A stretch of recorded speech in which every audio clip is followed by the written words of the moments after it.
Hey guys, it's Daniel and Mariah here. Today we're going to be talking about 7 tips for getting better at conflict.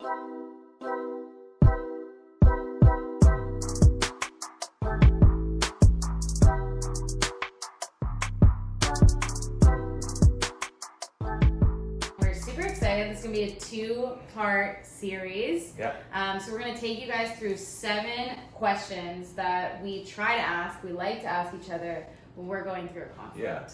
So conflict's hard. It is. There's things that can make conflict better, things that can make conflict worse. Mm-hmm. We've kind of developed these 7 questions with the hope of aiding people. I know for us, we've benefited from at least 3 of the 7 each. Mm-hmm. And so we're hoping that in having a conversation about these, it will kind of help people provide some mental framing as they have their own conflicts. Yeah. So the first kind of question we try to ask each other is this: is what am I actually frustrated about? Yeah. So I'm constantly thinking okay, if I'm frustrated with you about something, or you're frustrated with me about something, we kind of double down and ask, okay, what is the thing beneath the thing? Yeah. Because I think there's times, for example, say there's a couple where they're running late all the time. Yeah. And then the guy or the girl gets frustrated with their significant other and says, "Oh, I'm really upset because you take so long to get ready." Mm-hmm. And then when they peel the layers back, they realize that it's not the getting ready thing that's the problem, but it's I don't like that when we're late, people view us as people who are late. Yeah, people who are late, or people who disrespect their time. Yeah. And that's the thing I'm frustrated about. Yeah. But in the moment, I tie our lateness back to your getting ready. Yeah, or vice versa. Yeah. And because of that, I'm frustrated with you. Yeah. You know what I mean? Or there's sometimes things, it's we can be frustrated with each other, but it's not about each other at all. Yeah. It could be about something way earlier that happened in the day. Yeah, yeah. But because that threw us off earlier in the day, whether it's at work or we're stuck in traffic, and we come home and we're just not in a super pleasant mood, and then that can result in frustrations coming out at one another. Yeah, and I like this question because it removes your significant other from the position of the problem, and you're able to almost as a collective, side by side, or as an individual with them outside of it, be wait, what am I actually frustrated about? Because it's not actually them. Yeah. So I find that as a helpful question to ask when it comes to conflict management, and then also almost framing the conflict rightly, so that I'm not bringing some inappropriate or unrationalized negative energy towards you. Yeah. But I'm actually able to say, you know what, it's not actually about. Yeah. Anyways. Yeah. I think that's a good question. Yeah, just looking at the problem on its own and not tying. Exactly. It's so hard. I was gonna say not tying your feelings into it, but it's how do you do that? Yeah. That's just hard to do. It's challenging for sure. Yeah. It's challenging for sure, but that's a good question. What am I actually frustrated about? Yeah. Yeah. Totally. Okay. The next question that we try to ask each other, or try to ask ourselves, is what unspoken expectation hasn't been met, or what unspoken expectation am I wanting to be met that hasn't been met? Yeah, I like this one because it's just again, similar to the one previous. It's there's something out there. I think that couples will sometimes have these frustrations or have these expectations that they have set up, and you never actually spoke them. Yeah. I have this expectation that every time Mariah wakes up after me, she would, I don't know, make the bed or I would have an expectation every time I make dinner, you're doing the dishes. Yeah. But it's even though we've never talked about that. Exactly. Before. So it's just I think that helps us step back again and be hey, is there a part I played in almost not bringing the level of clarity that my significant other is needing? You know what I mean? And so I find that's a helpful question. Did you have any other thoughts on that? I feel I'm thinking at the beginning, not necessarily of our marriage, but at the beginning of any marriage, this could be a really almost reoccurring thing that happens, because you come into a marriage with this set of expectations that you probably don't even realize you have until they're not being met. Yeah.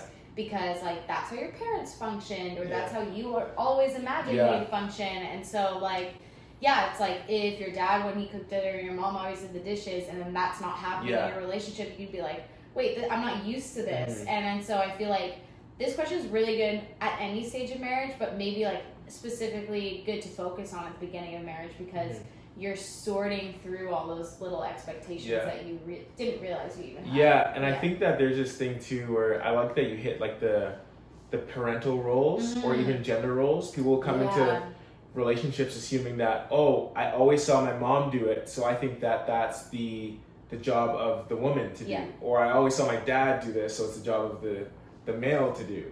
And I think that it's important to like name those things because like there's certain things that could go either way.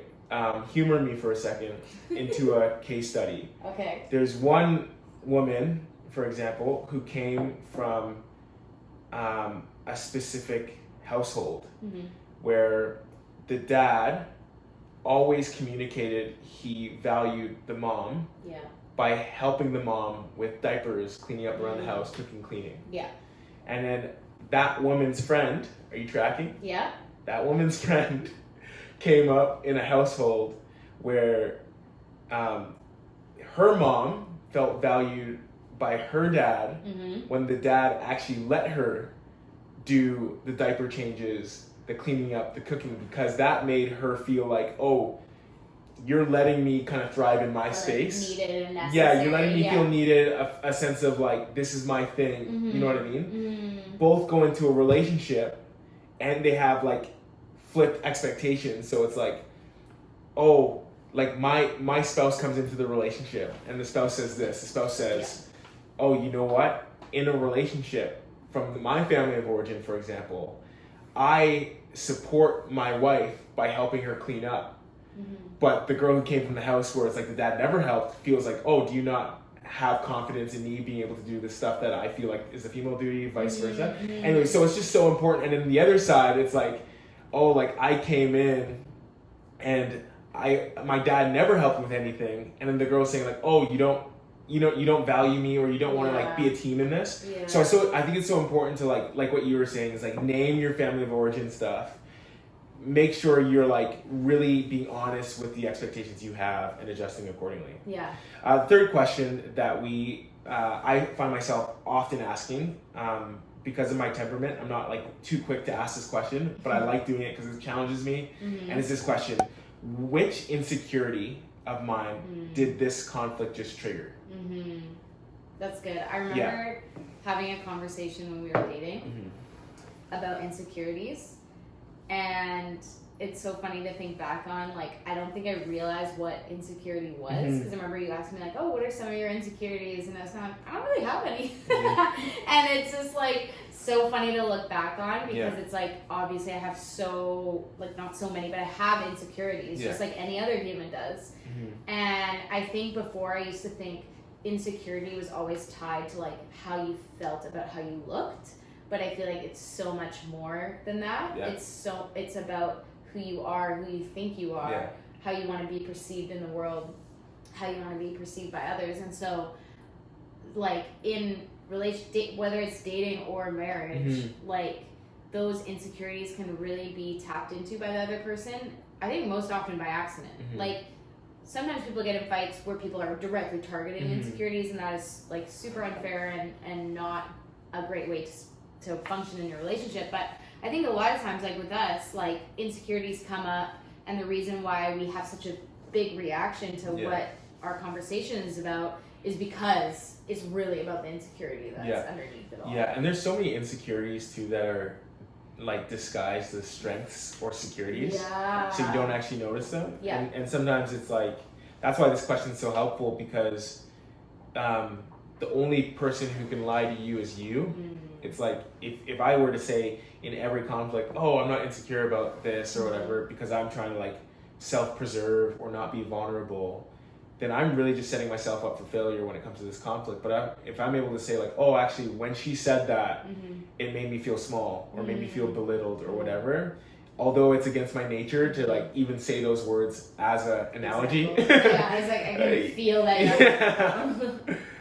It's so important to do that, because it's just like the reality is we're all functioning with like these deep insecurities. Some of them are so like subversive and subtle that we don't even notice we're functioning with them. But I think it's so important to pay attention. I think like as a bit of a bonus tip is like a good cue as to what your insecurities are the things that you are offended by or feel sensitive to. You know what I mean? It's like, oh, when that person asked me if I did my work on time this time, and they use the word like the term this time, it's like, wait, what do you mean this time? I always do my work.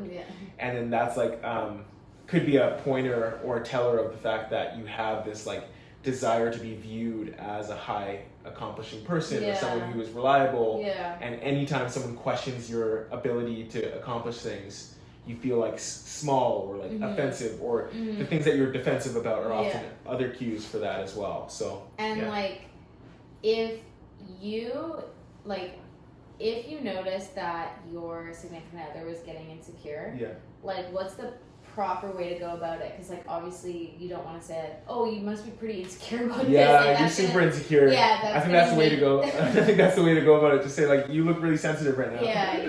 Your insecurities are really showing. They're really showing. But like obviously that's not the way to approach it, because that can you're giving insecure. That can make someone feel just like even more defensive.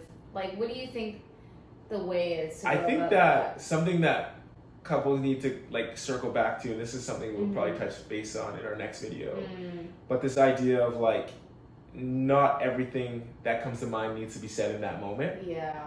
So I would just put a bookmark in that and be like, hey, like last week when we talked about that, I just want to circle back to that conversation we had.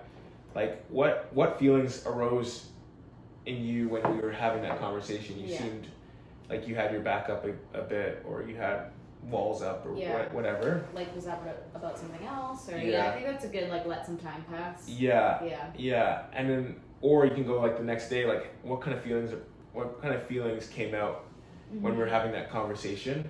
But again, it's like you have to really use wisdom as far as like, has the conversation truly fizzled out, or are you bringing that up to kind of like, because I think like, that I can see people like leveraging that to like get under their significant other's skin, but you kind of have to like make sure that there's some time passed and you guys are like good again before you bring something like that up. I think like sometimes though, like it's hard to bring up my own insecurities to you like on my own. And I feel like the question, if done properly and from a healthy place and in a kind of way, like is very helpful.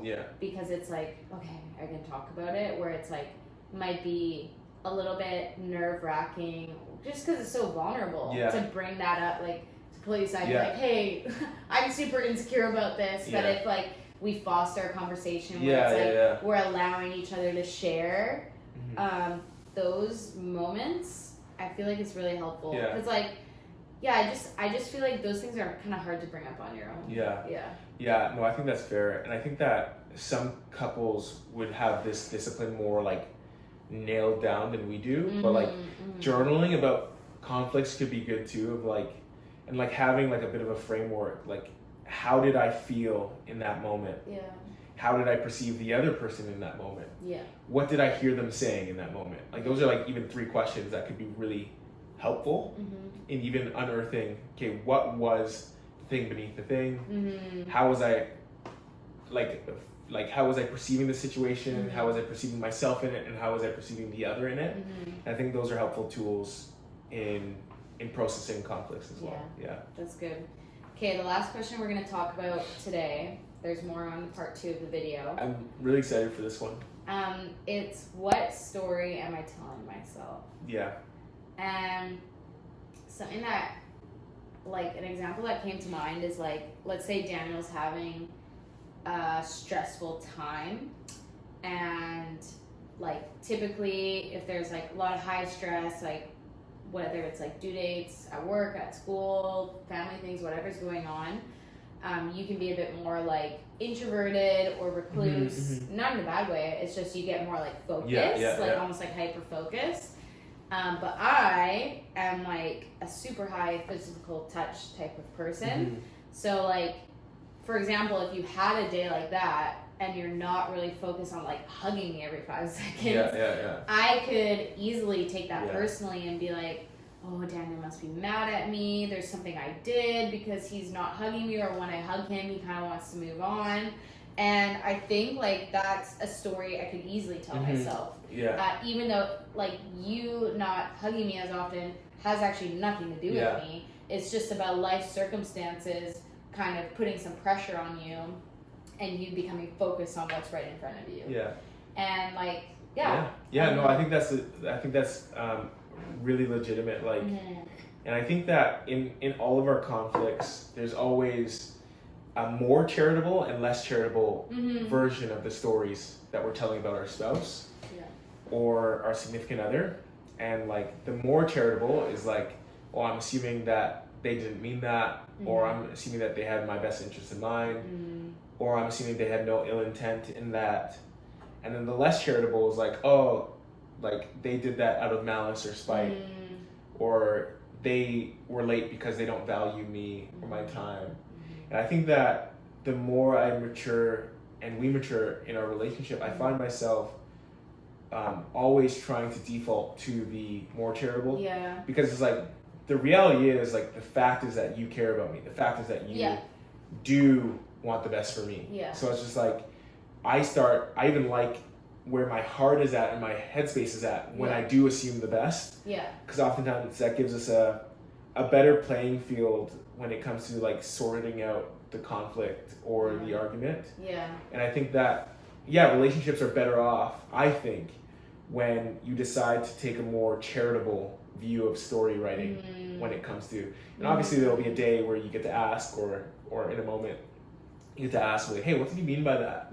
But until you have that conversation, it's so important to be more charitable towards your significant other. That's so good. It kind of reminds me of like in Genesis when Adam and Eve kind of turned on each other when sin came into the world. It's like they were once united, and then when they ate the fruit from the tree, all of a sudden they were turned against each other. And I think that's something that's like so easily in marriage and relationships we slip into. It's like, well, we're supposed to be this team, and we're supposed to be on the same page, and we're supposed to be united, but how often are we like telling us each other a story that the other person's against us? And it's so not true. I mean, well, hopefully it's not true. Like maybe in some relationships it's true, but it's like, it's so tempting to like think in your head tell yourself this narrative that the other person's against you when they're not at all. And I think one of the biggest, like, just to piggyback off that, one of the biggest enemies to like positive, productive conflict resolution is like the desire in all of us for self-preservation. Like, all of us have this survival instinct. So instead of saving face. So instead of owning a fault, we point fingers. Or instead of really going into the mud with a significant other, we say, I'll throw you into the mud and I'm going to stay clean.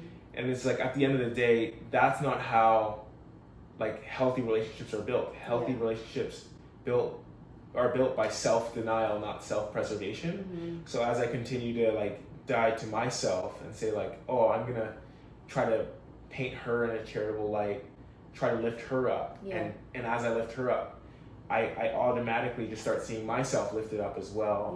But it's like, when we try to push each other down, what happens is we both fall down. But if both parties in a couple strive to lift one another up in the stories they're writing, the stories they're telling, and how they deal with conflict resolution, like slowly but surely you'll see that you're both actually rising in the conflict. But so those are the 4. Come back next time. Next episode we'll have the last 3. And let's just keep doing better at problem solving and conflict resolution. Like I said, like we always say, the best conversations won't be the conversations happening here, but they'll be the ones happening in the comments. So if you have any other tips to add to our list when it comes to conflict resolution done well, or how to best fight fairly, make sure to drop those comments below. And as always, make sure to like and subscribe. And we will talk to you next week. See you next time.